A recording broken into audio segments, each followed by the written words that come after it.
set up your website using Dreamweaver. In the first video we created the site design, all the images, and now we're gonna put the website together. So when you open Dreamweaver, you're gonna see the start screen, as you can see right here. First off, we're gonna define a new Dreamweaver site. I go to my Files panel, click on this drop down menu and choose Manage Sites. I click on New. Okay, give your site a name, like yourwebsite.com. It won't show up anywhere, it's just for you. I name it as Site 1. Okay, and I need to show Dreamweaver where my local site folder is, and I've created a site folder back in the first video, so I just locate my site folder, Site 1. That was the name of my site folder. Click on it, click Select, click Save, and done. Okay, now you can see my site folder opened up right here. And the reason why we do this is because the next time you open Dreamweaver, you don't have to browse your site folder again. You just click on this drop down menu and all of your website projects are going to be listed here. You just select the site you want to work on and Dreamweaver opens up your site folder. So it's a huge time saver. And if you want to edit your Dreamweaver site, just click on Manage Sites, select your site, click on Edit, and you can edit it. You can also create a new site or remove a site. Okay, I close it, and again you can see my site folder opened up right here. There is my fireworks and my images folder that I created back in the first video, and I'm going to store my web pages right here. So let's create a new HTML page. I can click right here, or I can go under File, New. I get this screen up. I need a blank page, HTML, and no layout. Click Create, and now I have a brand new HTML page. Save it. I save it inside of my local site folder, and I'm going to call it index, lowercase letters, and that's the main page of a website. So when you type in yourwebsite.com in the browser, or actually any website URL without any extension, the browser will look for an index page inside of the site folder on the web server. So the index page is the home page, but other pages, like if you have a products.html page in your site folder and you've uploaded that to your web server, it's going to be available at yourwebsite.com/products.html. And if you have a folder in your site folder, then yourwebsite.com/ the folder name / and then your file name. If you don't type in a file name after your folder name, the browser will look for an index page in that particular folder as well. So that's how it works. Okay, I click Save, and let's talk about some HTML basics. I go to Code View so I can see the actual code of my page. The very first line is the doc type. XHTML 1.0 transitional is the default doc type in Dreamweaver, and that's what the first line is about. The second line is the HTML start tag, and down here there is the HTML end tag. Every tag has a start tag and an end tag, and the end tag is designated with a /. So this is my HTML end tag, and you have to keep everything inside of your HTML tags. Okay, the third line is my head start tag. The head tags are not visible when you take a look at a web page, but important. Inside of my head tags I have a meta tag for character coding. UTF-8 is the default. That's what most web servers use, and I have my meta end tag right here because it's a self-closing tag. Okay, then I have my title start tag, my title, and my title end tag, and then there is my head end tag. Again, every tag has a start tag and an end tag, and the end tag is designated with a /. Okay, under my head end tag you can see a gap. You know, the browsers render the code sequentially and they don't care about the space between your elements, so you can add even more space if you want. Okay, in the next line I have my body start tag, and everything that is actually visible inside of your browser for your page will be inside of your body tags. I go to design view real quick and type in 2 paragraphs. code. And now inside of my body tags, I have a paragraph start tag, my text, then a paragraph end tag. I have another paragraph, then there's my body end tag, and then there is my HTML end tag. So everything that is visible inside of your browser for your page will be inside of your body tags. And you can put as many tags as you want inside of a tag. But if you start a body tag, for example, and then you start a paragraph tag, you have to close your paragraph tag first, and then you can close your body tag. So your tags cannot overlap each other. Okay, let's talk about how to position your content inside of a page. Basically, we use div tags to lay out a web page. We can also use tables, but tables create too much code, and we don't like that. Tables are great for data, but we use divs for layout. So I go to design view, and I'm going to insert a div tag. I fold out my insert panel. If you can't find your insert panel, just go to your window menu and look for insert. I choose common and insert div tag. I insert it after start of tag body. That's all I have so far, my body tags. And I can apply a class style or an ID style to my div tag. The only difference between class styles and ID styles is that ID is a unique identifier to an element. Therefore, I can only apply an ID style to one element per page. So basically, I only apply class styles to my elements. I name it as first div tag. This is just a quick exercise. Click on new CSS rule. It's going to be a class style. Here's the name of the class style. It's designated with a period in front of it because it's a class style.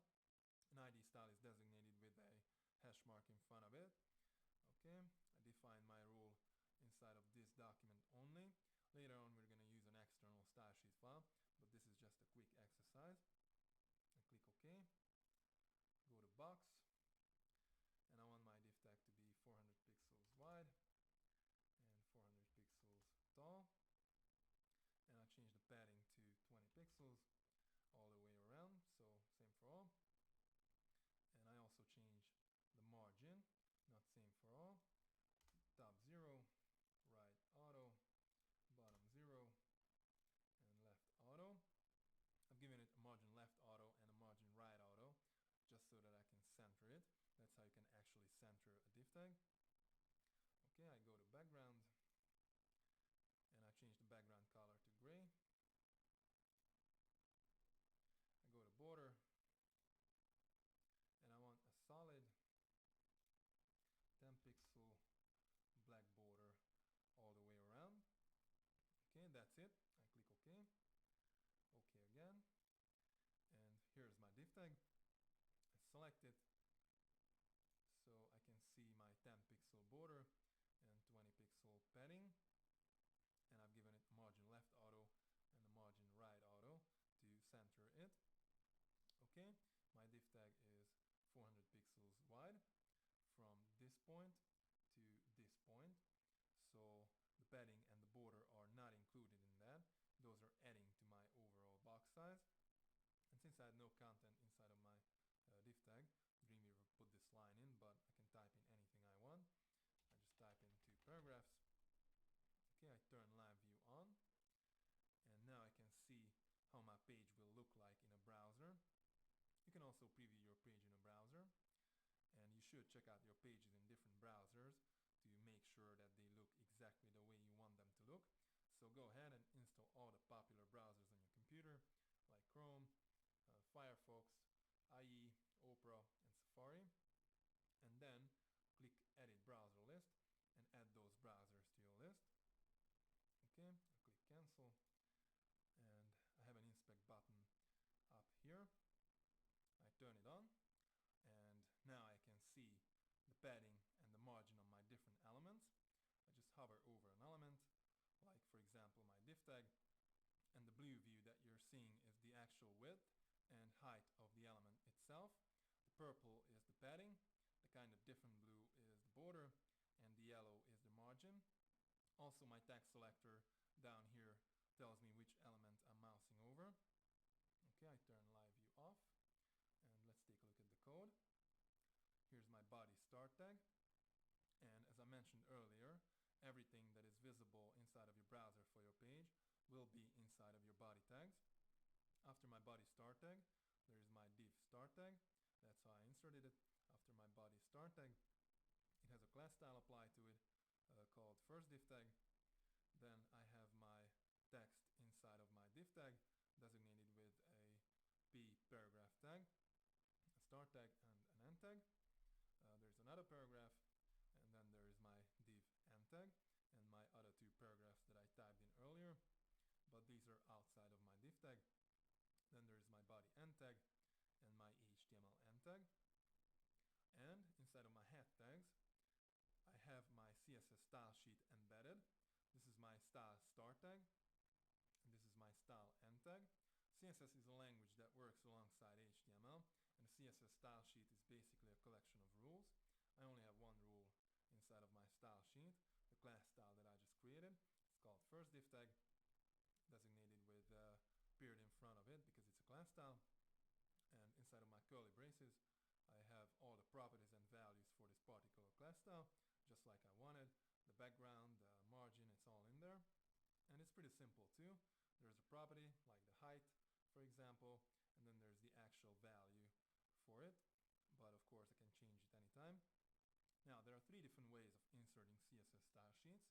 One way is embedded style sheet, just like this one. It's embedded in the page itself and it's added to my head tags.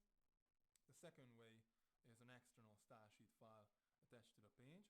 The benefit of using an external style sheet is that I can style a 1000-page website in just one place. All I need is an external CSS file, and I can define all of my rules in that file for my entire website. And in my head tags, I only need a link to that CSS file so that the browser knows where to find it. That's what we're going to use the most often. And the third way is inline styles. So around the particular tag, like a paragraph tag, I can put style, and I can just type in any properties just like in CSS. Let's see, I want to change the color, and I pick red. I close it off, and now my text is red. So these are the three ways of inserting CSS style sheets. Again, embedded style sheet added to your head tags, external style sheet file attached to your pages, and inline styles.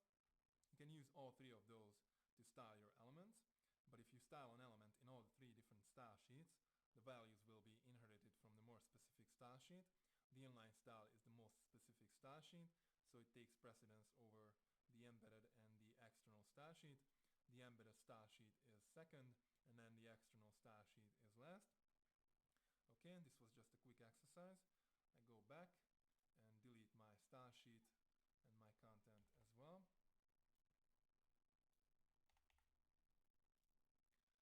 And I'm going to put a website together using the images that I created back in the first video. I insert a brand new div tag. Okay, I don't have anything inside of my body tags yet, and Dreamweaver is going to insert it in my body tags anyway, so I just choose at insertion point, whatever. I apply a new class style to my div tag. I name it as container.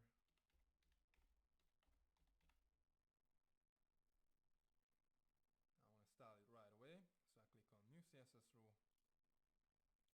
It's going to be a class style called container. There is a period in front of it because it's going to be a class style.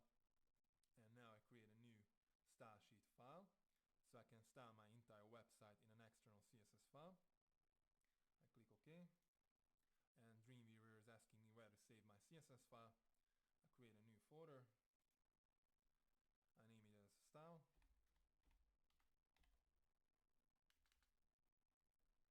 And I also name my main CSS file as style. Okay, it's a CSS file. I click save. And Dreamweaver is going to create the CSS file for me. I can start styling my container class, and it's going to be defined in my CSS file. I go to box, and I want my div tag to be 950 pixels wide because that's how I size my images. My background image and also my header image is 950 pixels wide. Okay, I need a margin right auto and the margin left auto so I can center my div tag inside of my body. the background, and I browse my background image. It's called bg_container, just like the class style of my div tag. Click OK. And my background image is a 1 pixel tall image, which I want to repeat vertically. By default, the background image repeats horizontally and vertically across the whole element, but my background image is 950 pixels wide, just like my div tag, so it can only repeat vertically. Therefore, I don't need to tell the browsers to only repeat it vertically, which would be repeat wide. So I just click away, click OK, OK again, and here's my container div tag. You can see my background image right here. It's a 1 pixel tall image that repeats vertically, and Dreamweaver put some text into my div tag, because if there was nothing inside of my div tag, then it would collapse. And here's my style folder and my style CSS file that Dreamweaver created for me. If you can't see it yet, just put your cursor in here and press F5 to refresh. My style CSS file also appears up here because it's attached to the page. Let's check it out. Click on it. The first line is the character set. I don't really need this line, I could delete it, but whatever. And here are all the properties and values for my container class. I can change anything here if I want to. Okay, I go to the source code of my index page. I switch to code view. And here is the link inside of my head tags, linking to my CSS file. That's how the browser is going to find it, because there's the actual path to my CSS file, which is relative to my document. Okay, I go back to design view, delete my text, and I'm going to paste my header image inside of my container div tag. I go to my images folder, get my header image, and just drag it over here. Okay, your image must have an alternate text, because if your image doesn't load for some reason, the browser will show the alternate text. And it's also important for search engines, so basically use a relevant keyword loaded alternate text for your images. If I sell a Dreamweaver course, I'll type in my main keyword like Dreamweaver, and maybe tutorial and header.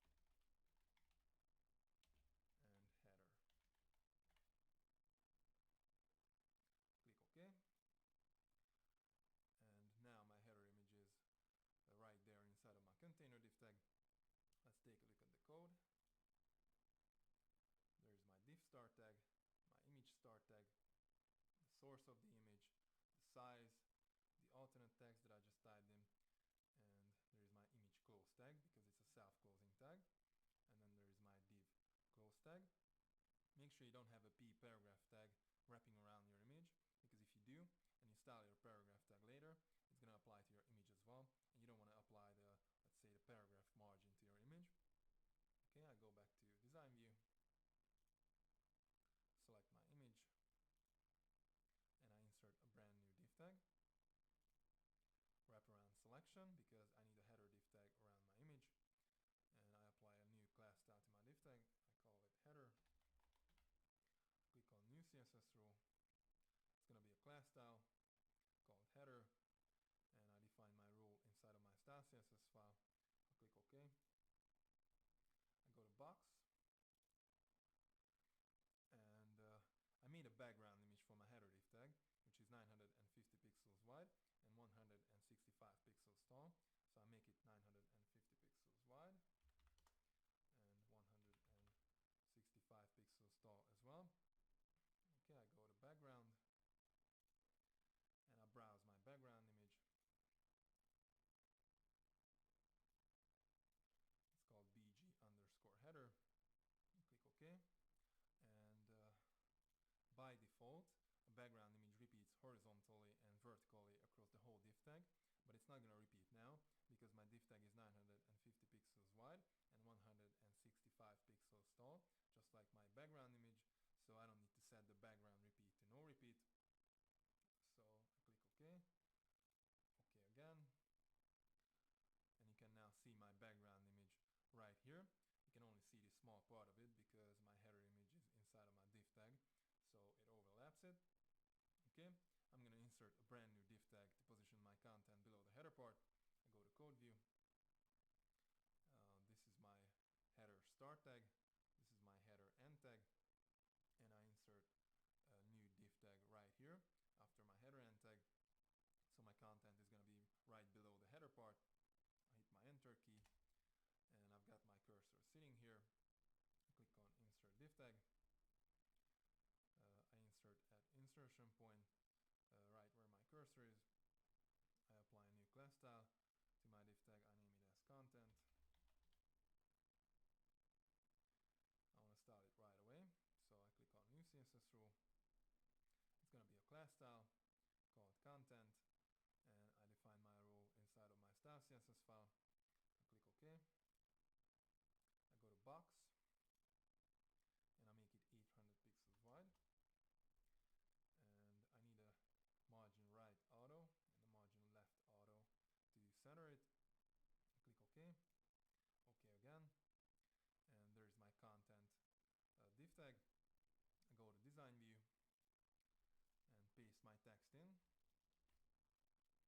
I'm going to style this text in just a bit, but I go to code view and I need a brand new div tag for my footer.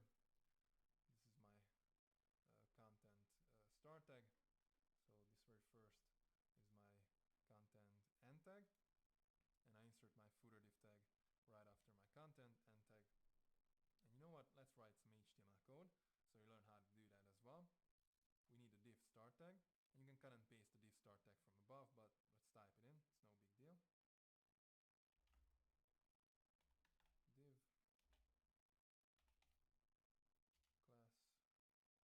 I call it footer.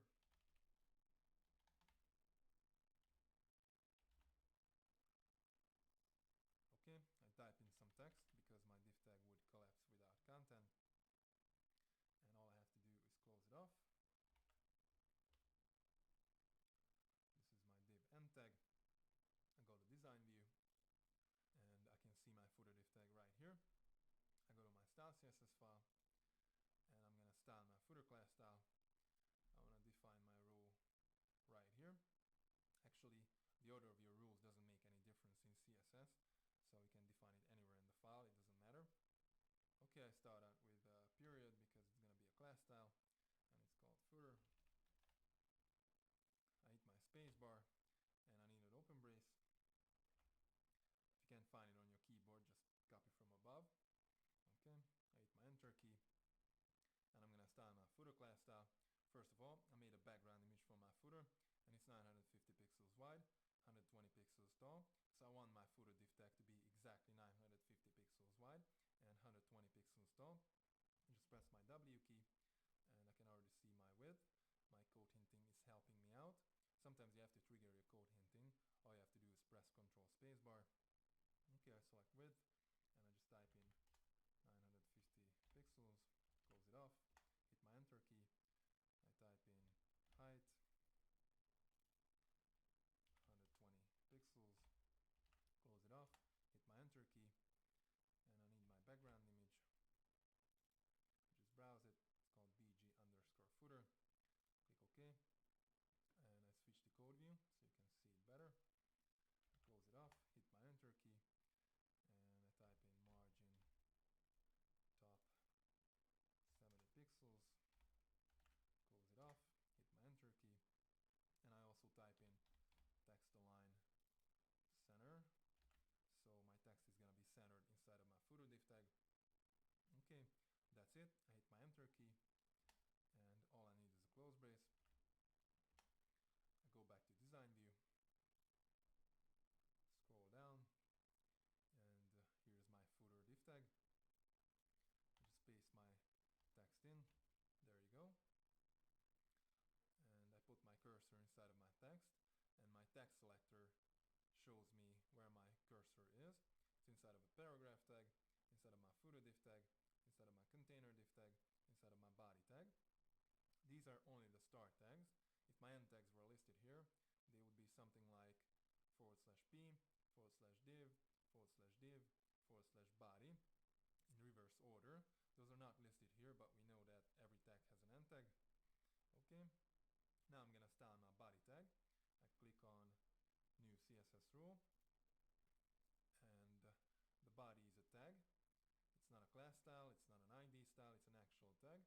So I choose tag, and I just select my body. My body doesn't have a period in front of it because it's a tag. Okay, I define my rule inside of my style CSS file. I click OK, and now I can style my body. I go to background, and I made a nice fading background image for my body. I just browse it. It's called bg_body. I click OK, and I click apply, and now I can see my background image. The only problem is that by default a background image repeats horizontally and vertically across the whole element, but if I change the background repeat to repeat X, then my image will only repeat horizontal. Okay, I go to box, and I have a 15 pixel margin on my body tag. It's basically there by default. In CSS everything has a default value, but I can change it. I just change my top margin to 0, so I'm not gonna have that 15 pixel margin above my header image. I go to type, and I'm gonna define my font in my body tag, and it's gonna apply to all the text in my entire document because everything is inside of my body tag, and styles can be inherited from parent elements. I set the font family to Arial. I would prefer that they have Arial, but if they don't have Arial, I'll take Helvetica. If they don't have Helvetica, I'll take any sans serif. So that's what it means. You can edit your font list right here if you want a different font family for the second or for the third option, but I don't think it matters that much because most browsers definitely have Arial. On the web, most people use sans serif fonts like Arial, Verdana, or Helvetica. Okay, I set the font size to 16 pixels. I could also set the font color to black, but it's black by default, so I don't need to change that. In CSS, everything has a default value, and I don't need to change that unless I need something else. I click OK, and my text is now Arial, but I want to style my text the right way, so I put my cursor inside of my very first paragraph, which is my headline, and in my property inspector, I'm on the HTML tab, and I choose heading 1. Okay, my headline is now designated by an H1 tag and not a P tag anymore, and it's larger than my normal text because the H1 tag has its own default font size in CSS, and it takes over the properties that I defined in my body tag. I'm gonna style my H1 tag in a second, but before I do that, I put my cursor inside of my second paragraph, which is my subheadline, and I choose heading 2. Okay, and the heading 1 text is larger than the heading 2 text, and it's simply because it's more important. Heading 1 is the main headline, heading 2 is the subheadline, and about every 5 paragraphs you can have cross headlines. So this paragraph can be heading 3, and maybe this one as well. Now your heading 1 and heading 2 text shouldn't be used more than once per page, but you can use heading 3, heading 4 as many times as you want. And you can go all the way down to heading 6. Actually, I never use heading 6. I use heading 3, maybe heading 4, and that's it. But if you need more different types of cross headlines, you can use those as well. Okay, let's style our headings. I start out with my headline. I put my cursor inside of it, and I click on new CSS rule. H1 is a tag, so I choose tag, and I don't have to look for it here because I've got my cursor sitting inside of my H1 tag, and I define my rule inside of my style CSS file. I click OK. I change the font family to Impact. Actually, I have to type it in because it's not listed here, but it's a great font family for headlines. Okay, I also change the font size to 46 pixels. I go to block, and I need the text align center. I click apply. Let's see how it looks. Cool. I click OK. And now I'm going to style my H2 tag, but let's write some CSS code so you learn how to do that as well. I go to my style CSS file, switch to code view, and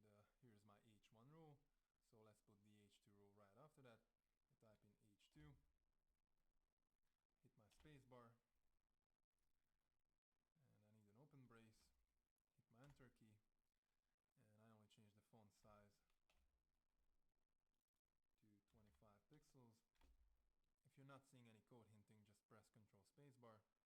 Okay, I close it off, hit my Enter key, and I need a close brace. Okay, I go to Design View, and I'm going to show you all the ways to style your text. I select some text, go to my Property Inspector, I'm on the HTML tab, and I bold my selected text. There you go. Let's take a look at the code of the index page. And my bold text is now designated by a strong tag, a start tag and an end tag. That's pretty much it. If I want to get rid of it, I can just delete my strong tags here in the code. Or I can go to Design View, put my cursor inside of my bold text, and on my text selector, I can select my strong tag, right click on it, or control click on the Mac. And if I choose Remove Tag, Dreamweaver will remove it for me. I'm not going to remove it. Let's see what else we got.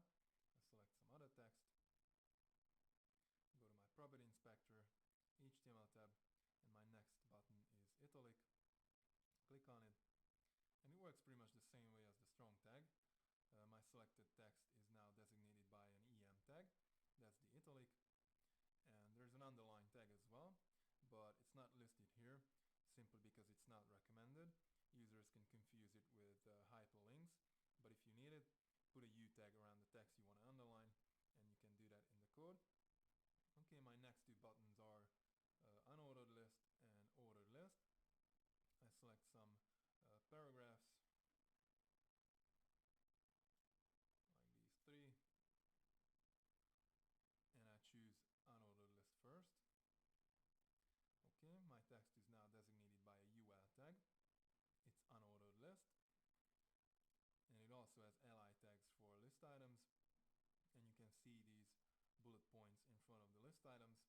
I put my cursor in it, click on list item, and here I can change my list properties. I can switch to numbered list, which is basically ordered list, and I can style it.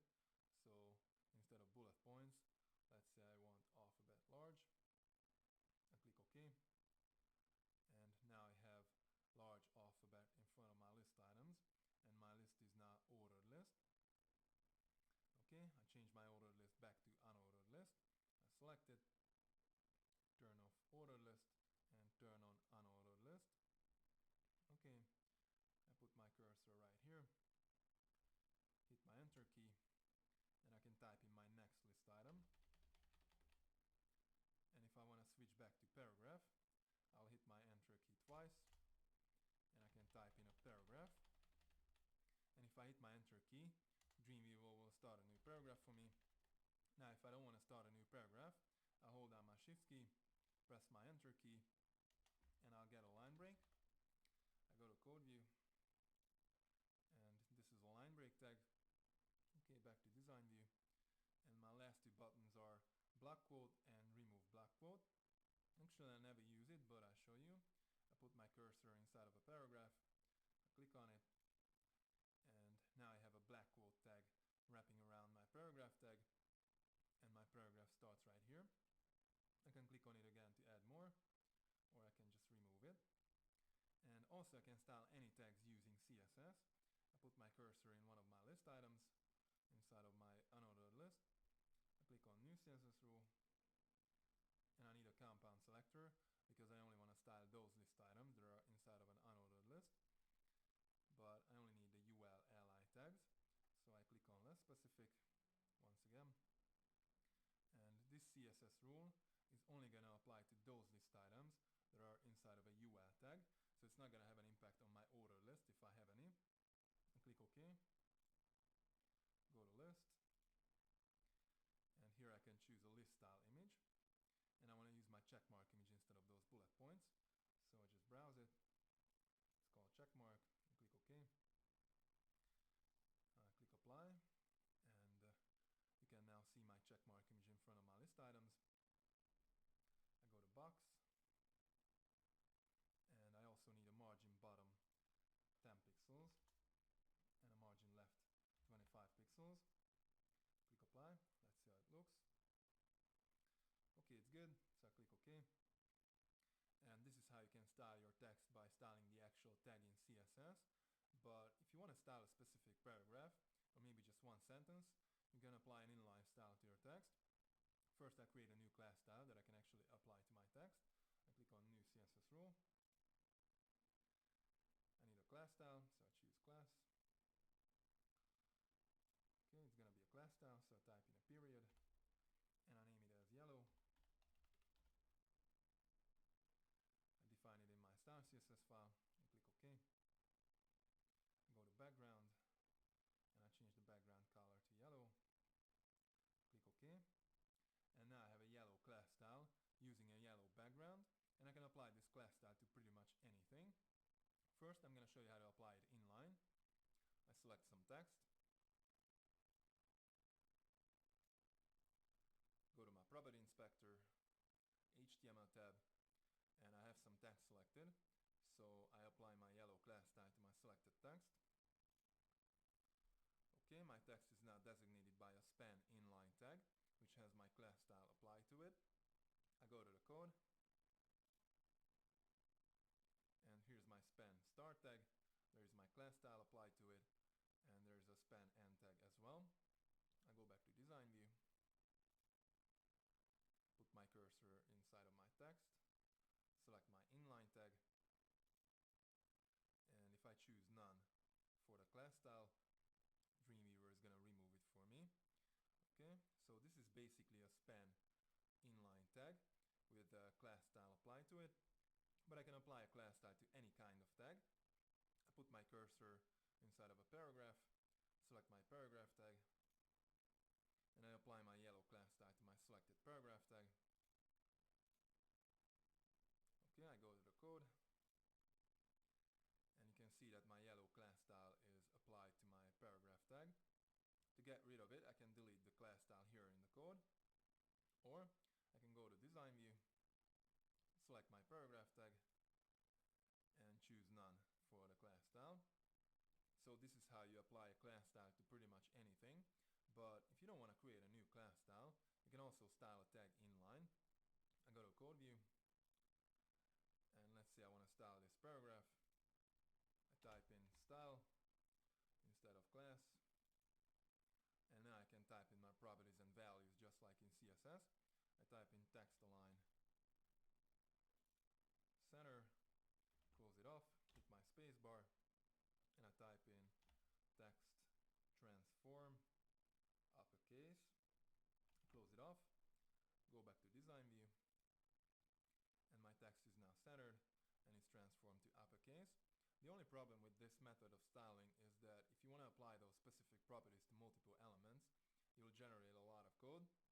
So only do this if you want to style just one particular element and you're not going to apply those properties to anything else. Okay, I go to the code, and let's talk about the head section because there are a couple things we need there. The first thing we need is a page title. I'll preview my page in a browser. I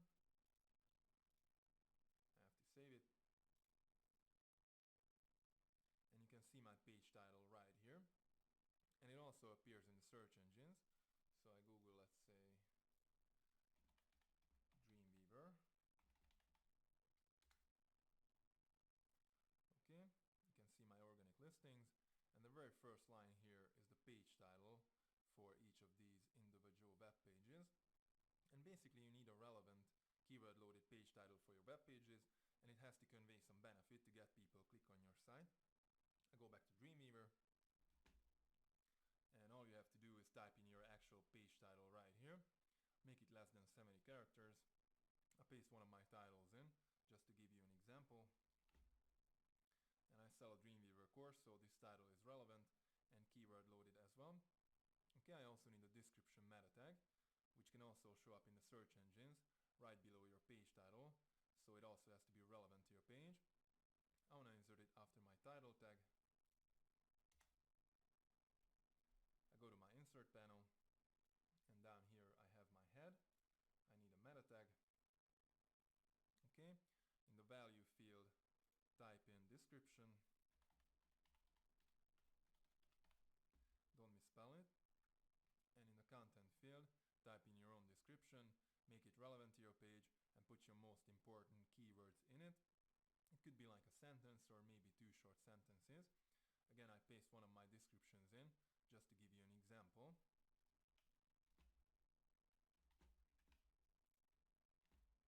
Click OK. And here's my description meta tag. I also need a keywords meta tag. The keywords won't show up anywhere, but I need them because search engines will look at it.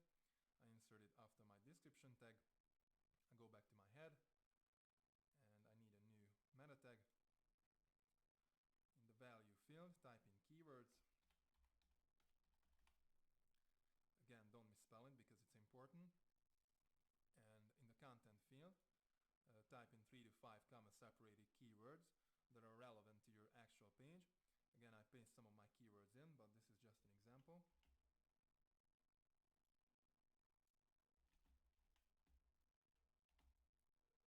Click OK. And here's my keywords meta tag and my keywords for this page. Okay, I also need a link to my Fev icon. The Fev icon is that small icon that appears in your web browser right next to the address bar. And I've created a Fev icon back in the first video, so all I need is a link inside of my head section so that the browser knows where to find it. I want to insert it after my keywords meta tag. I go to head and I need a link. I browse my image. It's called Fev icon. I click OK. And in the rel field, type in shortcut icon.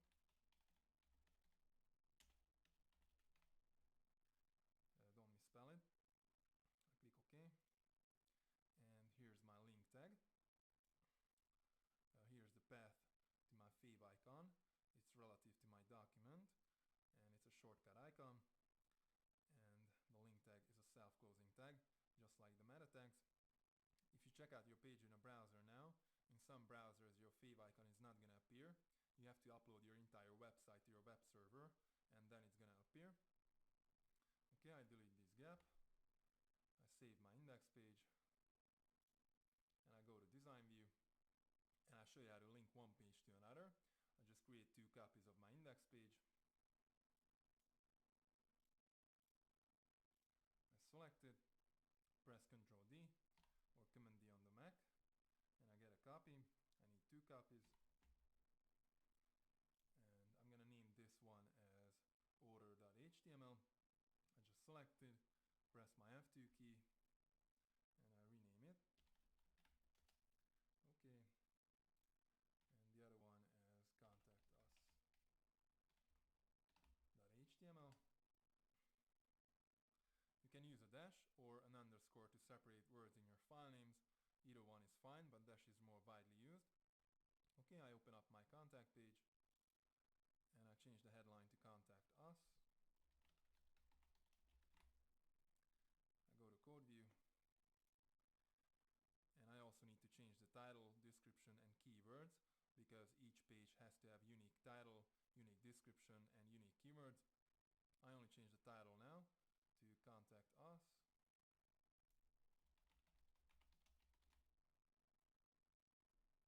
You can change the description and keywords here in the code. I'm not gonna do that now. I go back to design view and you can put your content here for this page. I open up my order page and I change the headline to order, whatever. I go to code view and I change the title to order as well. Don't forget to change the description and keywords here in the code. I switch back to design view and I go back to my index page and now I'm gonna link my pages.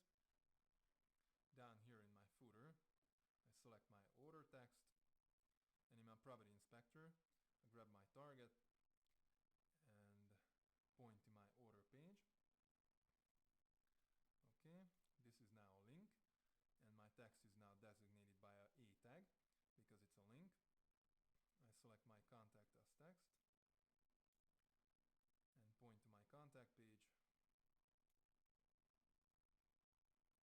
Also, if I choose target blank, it allows me to open my link in a brand new browser window. I'm not gonna do that now. I save my index page basically these links are relative links because they are relative to my document. If you want to link a different website, you can put the absolute URL here, but inside of your document, use relative links because those are actually shorter. And also if you change a file name later, for example, if I change my order page to order now,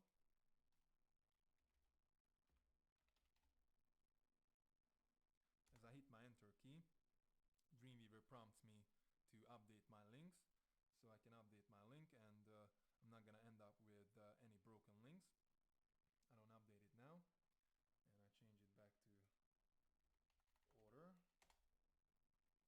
Make sure your Dreamweaver site is opened because otherwise Dreamweaver can't update your links. And also you have to save your page. Okay, I copy the content inside of my footer, and I'm gonna update my other two pages. I go to my contact page and paste it in.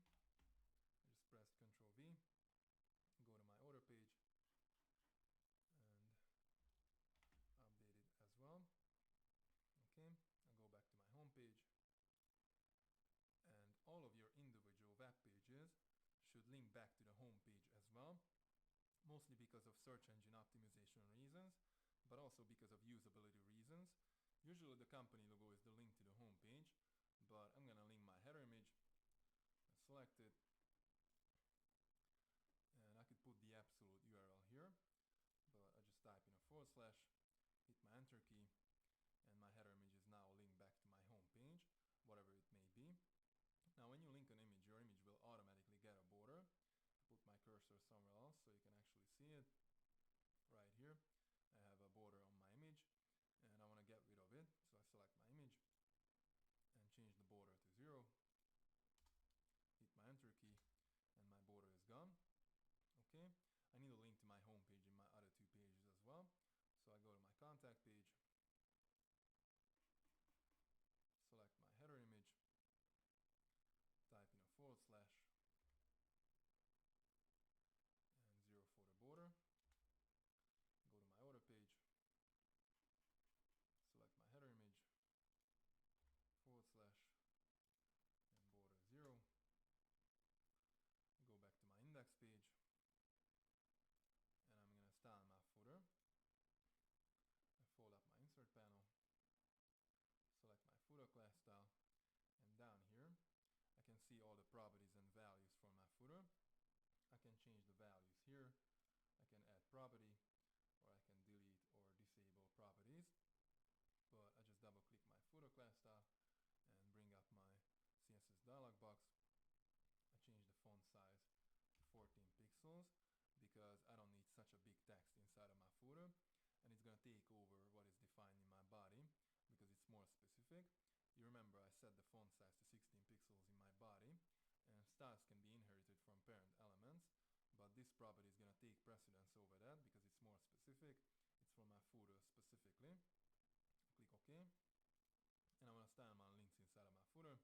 I put my cursor in one of my links, click on new CSS rule. I need a compound selector because I only want to style those links that are inside of my footer, but I delete my container class, or actually I just click on less specific, and I only want to style those links that are inside of a paragraph tag inside of my footer class style. So this CSS rule is not going to affect my regular links anywhere else on my website. It's only going to apply to those links that are inside of my footer. Okay, I define my rule in my style CSS file. Click OK. I set the color to black because I don't like the default blue links. And I don't want underline links either. So I change the text decoration to none. I go to box. And I also need the margin right 10 pixels and the margin left 10 pixels, so my links are not gonna be that close to each other. I click OK, and my links are now black and not underlined. But if somebody hovers over my link, I want it to be underlined so people know that it's a link. I still have my cursor in it. I click on new CSS rule, and I need a compound selector because again I only want to style those links that are inside of my footer. I just delete my container class